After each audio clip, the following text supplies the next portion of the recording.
as a pinprick by the US establishment, coming as it did just ahead of Prime Minister Narendra Modi's visit to the US, which is panning out now.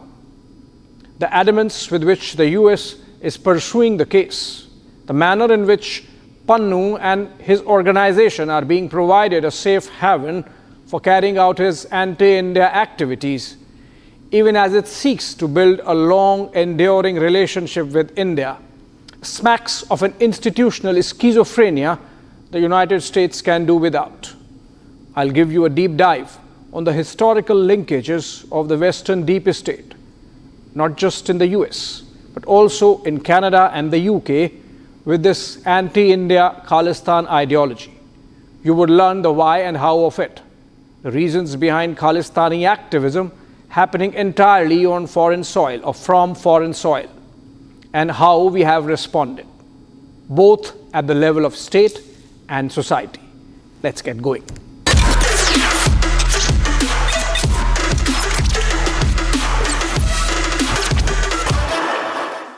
On Wednesday, September 18, news broke of a district court in New York issuing summons to India's National Security Advisor Ajit Doval and former RAW Chief Samant Goel, among others.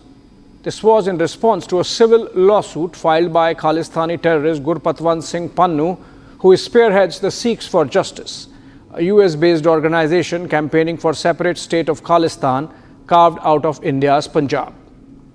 SFJ has been proscribed under India's anti-terror laws, and Pannun, who holds both US and Canadian citizenship, declared a designated terrorist. The lawsuit follows another case going on in the same court, where the US law agencies have sought a criminal prosecution of an Indian national, Nikhil Gupta, who is accused of hiring hitmen to eliminate Pannun. Gupta, according to FBI, planned this at the behest of a former RAW officer, Vikram Yadav. Arrested last year from Prague, the capital of Czech Republic, and repatriated to the US early this year, Gupta is in a New York prison awaiting trial to start in the Pannun assassination attempt case. The plot unraveled when, according to an FBI charge sheet filed in the same court, Gupta ended up hiring hitmen who happened to be US law enforcement officials. In effect, Gupta and hence Yadav walked into an FBI trap and were exposed. The high-profile case has become a point of diplomatic tiff between India and the United States, almost of the level of Devyani Khobragade episode of 2013. The escalation from the US side saw the issue coming up in talks between Prime Minister Modi and President Joe Biden during their state visit of June last year.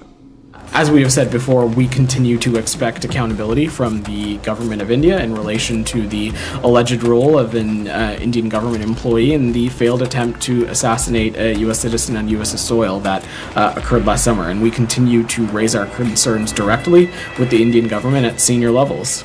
Subsequently, India set up a high-level inquiry committee headed by NSA Doval himself. And since then, a lot of diplomatic to and fro has happened between the two sides. The timing of the summons is highly provocative, if not outrightly mischievous. Doval is presently in the United States as part of Prime Minister's delegation. The summons is procedural. A court is bound to seek a response from the respondents, and obviously in a democracy, a citizen cannot be stopped from filing a petition. Also, nothing is going to come out of this, as all the officials named by Pannun, including Doval, enjoy sovereign immunity. In the petition, Pannun is seeking damages for the threat to his life and the mental trauma he has suffered owing to the episode. He claims that he is being targeted by India for his Khalistan campaign and the referendum he has been seeking on the issue among the Sikh diaspora in the US and Canada. Pannun can do whatever he wants to. But why are the US agencies so touchy and so involved with him? The fact that his assassination bid was raised at the highest levels of the President of the United States and followed up by, among others, the National Security Advisor Jake Sullivan on a visit to New Delhi, clearly shows there's something about Pannun which the US is protective of. I would just say two things. India remains a strategic partner.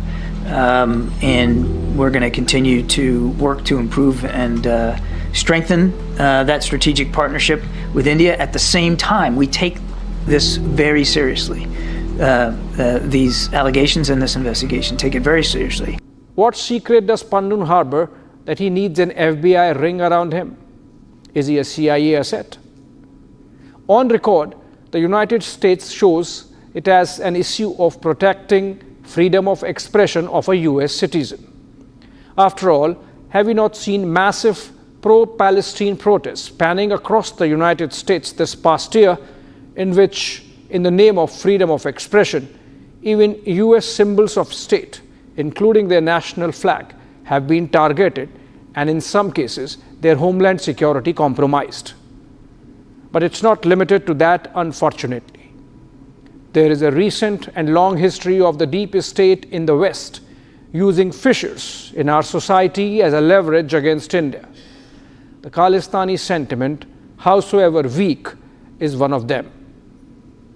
In 2021, I was in Washington, D.C., covering Prime Minister Modi's visit to the US to participate in Quad Summit between leaders of the United States, India, Australia, and Japan, the same that is happening as we speak. An upbeat Indian community around DC had converged at the White House, where the meeting was taking place. The press corps was busy bringing those visuals to all of you, when suddenly a bunch of Sikh protesters appeared on the scene and started anti-India slogans. It must have been a bunch of about 100 odd. The scene turned tense, and the DC police and Secret Service had to throw a security ring between the Khalistani protesters on the one side and the feisty Indian community welcoming PM Modi on the other. At that moment, someone came and whispered in my ears, "Do you see that guy in red kurta right in the middle of protesting Sikhs? He is Ghulam Nabi Fai, a known ISI agent working to push Pakistan's agenda on Kashmir in the United States." Fai, in fact, had been convicted by a US court for activities in contravention of US law. I immediately rushed and countered him. Look at these pictures. Mr. Fai! Mr. Fai! You are doing this for Pakistan! Mr. Fai, are you doing this for Pakistan?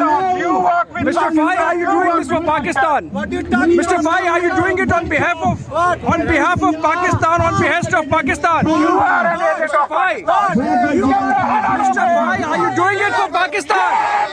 Mr. Fai, are you doing it for Pakistan?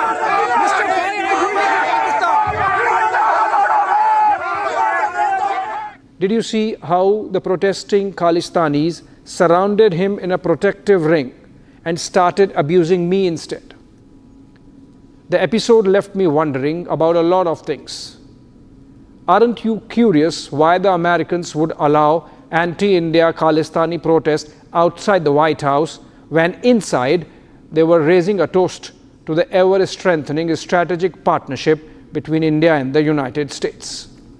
Why would a known Pakistani ISI agent be part of the Khalistani gang abusing Modi there?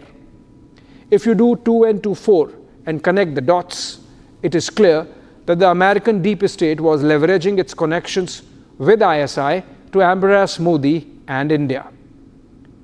But what were the Americans getting in return from Pakistan? It gets deeper. Listen with attention. At the same place, same time, there were a few Uyghur Muslims protesting Chinese atrocities in the restive province of Xinjiang in China. Some of us journalists thought of showing that also.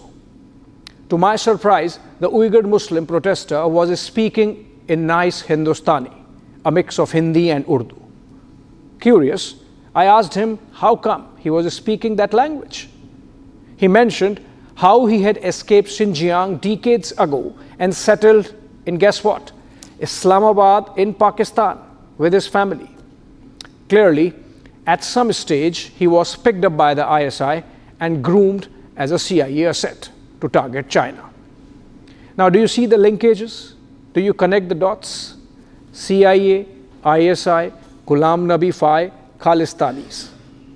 In return of organizing one anti-China protest, American deep state obliged the ISI by letting them have a bunch of Khalistanis in turbans abuse India's Prime Minister right outside the White House. Of course, all in the name of freedom of expression.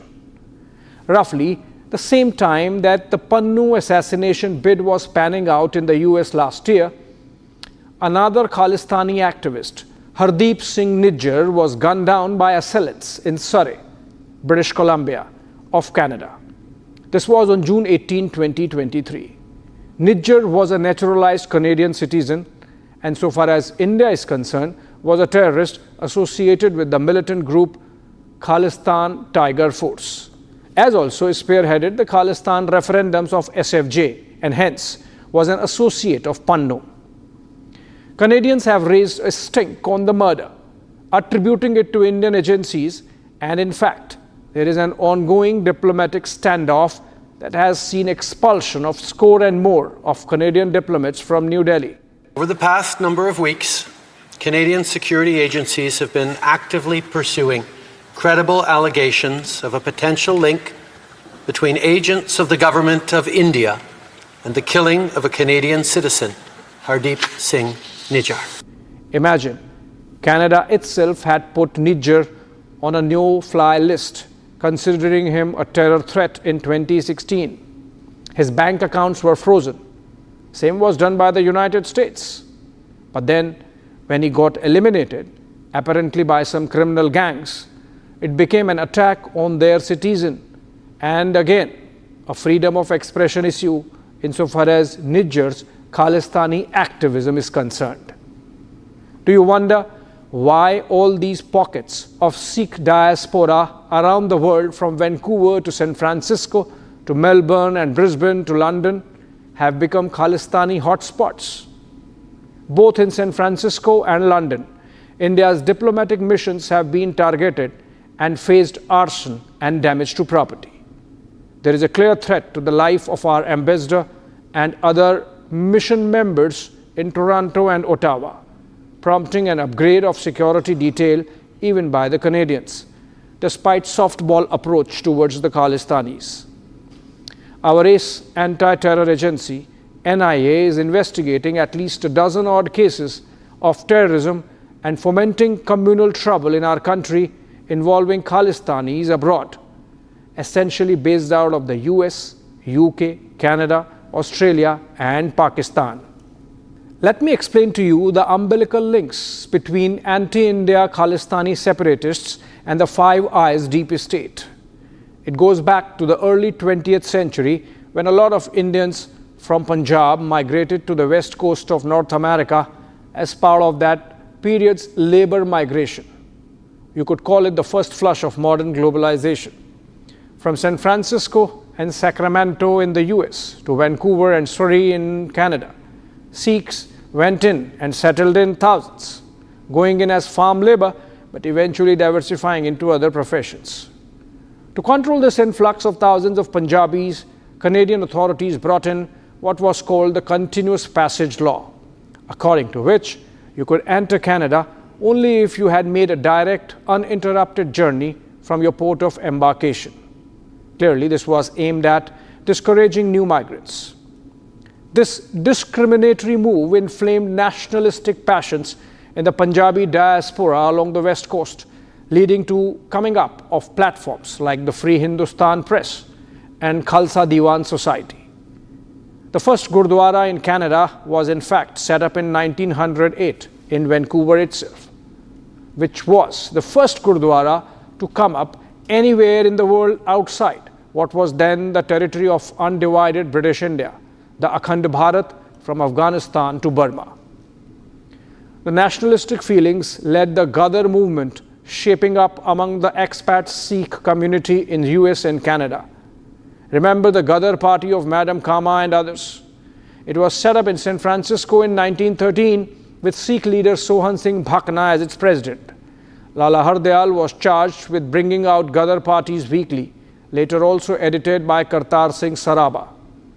The Komagata Maru episode of 1914, just a year later, in which a shipload of Sikhs was denied disembarkation in Vancouver due to continuous passage law, inflamed such passions that the Gaddarites planned an armed mutiny to overthrow the British colonial government of India. Thousands of Sikhs across Americas sold off their properties and came back to Punjab and India to carry out what they thought would be a successful rebellion.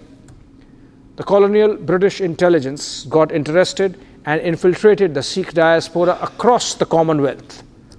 To cut the long story short, the connections of the British intelligence and in the post-colonial period, owing to the brother network, the US and Canada deep state with the Khalistanis has those deep roots. Remember the recent joint appearance of the CIA and MI6 chiefs, which in fact I discussed in the last episode of Get Me Right. Close watchers of India's national security would recall the infamous Rabinder Singh spy case of 2004. Singh, a joint secretary in RAW, escaped with his wife to the United States on May 7 that year. He had turned the CIA asset right inside the deepest of India's intelligence apparatus, while working on the counterintelligence desk dedicated to tackling the Khalistani menace. The US role got exposed when a red-faced RAW found in its investigation that the tickets from Kathmandu to the US and the hotel room used by Singh and his wife during their stay in Kathmandu were both booked by an American national who was easily identified as a CIA agent.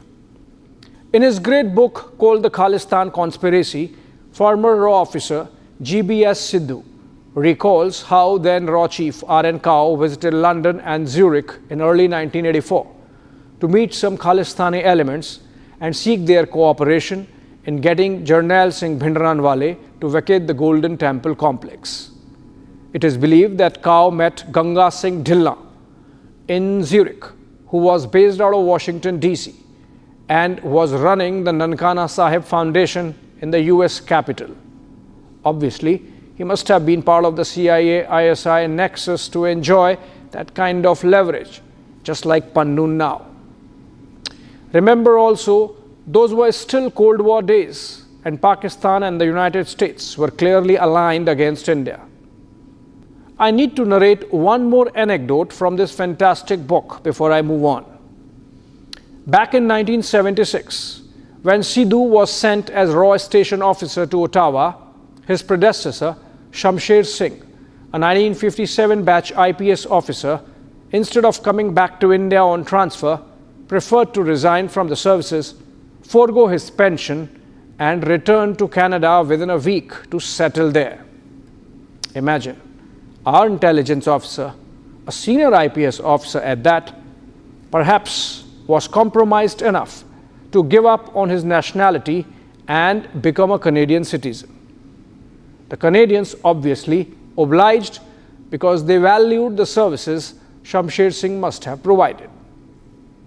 But you must be curious, why is it that almost the entire Khalistani sentiment is outside of India? Imagine the irony. Sikh freedom fighters, Kartar Singh Sarabha, Udham Singh, Sohan Singh Bhakna, or even Bhagat Singh, did not make those sacrifices for a separate Sikh state of Khalistan. They fought for India. They died for India. Even now, you don't meet a Khalistani in your neighborhood in Delhi or Chandigarh. The Bhindranwale sentiment is long dead. We have had a president and a prime minister each from the Sikh community. We have had innumerable Sikh generals and justices, cabinet ministers and civil servants, bureaucrats and top police officers. The deep state in the West might be using it as a leverage against a rising India, but there is a reason why this Khalistani sentiment, howsoever weak, has sustained among a section of the Sikh diaspora only outside India. And we are ourselves to blame. As a kid, I remember when I used to come to Delhi on vacations in the decade of 1980s, our national capital had a distinct Punjabi and in fact Sikh identity. From the taxi driver at the railway station to the chole bhature wala uncle to the officer in a bank, Sikhs occupied a ubiquitous presence in Delhi. In fact, when I came to work in Delhi in 2014, after a gap of 2 decades, the first thing I noticed was the missing Sikh, except for some pockets of West Delhi. The number has dwindled to a smattering now. You know the reason why? The black days of 1984, the anti-Sikh riots and the subsequent out-migration of the community to foreign shores. For the persecuted families, Vancouver and Surrey, London and San Francisco became natural destinations for the historical reasons I just narrated. The generation born to those Sikh migrants is completely disconnected from India that their parents or grandparents knew. This new generation, with a sense of persecution complex and no India connect, forms a receptive audience for these bunch of Khalistanis. It is both a national security and a societal challenge. To make Sikhs from the diaspora, particularly the youngsters, feel welcome and to make them connect with India again. The Modi government has done a lot in the last few years on Sikh inclusivism, and despite the farmers' protest setback, that's the way to go. When you know all this, you understand what dangerous game Rahul Gandhi, India's leader of opposition now, played recently during his trip to the United States. Given that 1984 has direct connection with both his grandmother and his father, the fact that the 1984 Sikh purge in Delhi would not have happened but for the mistakes of Indira Gandhi, our then Prime Minister, and the complete complicity of the Rajiv Gandhi government in unleashing the rampaging mobs of Congress on the Sikhs in Delhi. The fact that as late as this week, charges are getting framed against another Congress leader, Jagdish Titler. Fight is not about politics. That is superficial. What is your name? Brother, yeah, with the turban? What is your name? Bhalinder Singh. The fight is about whether he, as a Sikh, is going to be allowed to wear his turban in India. Or he, as a Sikh, is going to be allowed to wear a kada in India. Or he, as a Sikh, is going to be able to go to Gurdwara. That's what the fight is about. We don't need another round of the games Gandhi's played in Punjab with Sikhs and ultimately with India. Better sense must prevail in the Congress leadership and with the advisors of Mr. Rahul Gandhi. Coming back to the United States and Pannun plea, you know what? The petition mentions that Pannun is still scared for his life, in support of which he shows how Prime Minister Narendra Modi mentioned that the new India ghar mein ghus ke marta hai in his stump speeches during the general elections. Also, that many of those anti-India Lashkar-e-Taiba and Jaish-e-Mohammed terrorists gunned down by unknown gunmen in Pakistan over the last 2 years had some India hand. Bharat वही महान पाटलिपुत्र और मगध वाला भारत है। भारत वही चंद्रगुप्त मौर्य वाला भारत है। आज का भारत घर में घुसकर मारता है।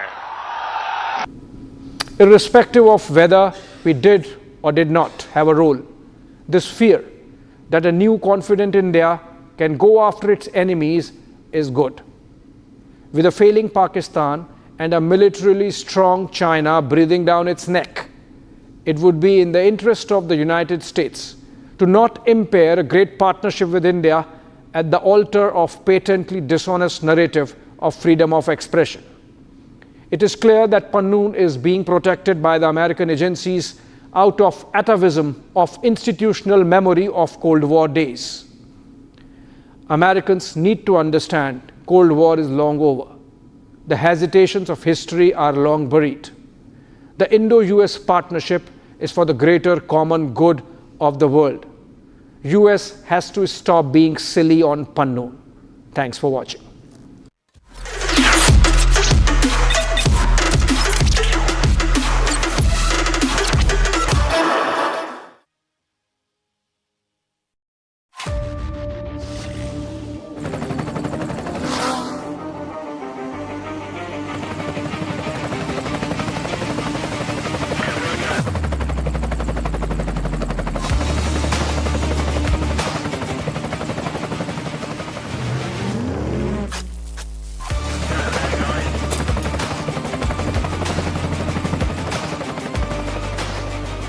correct. The taste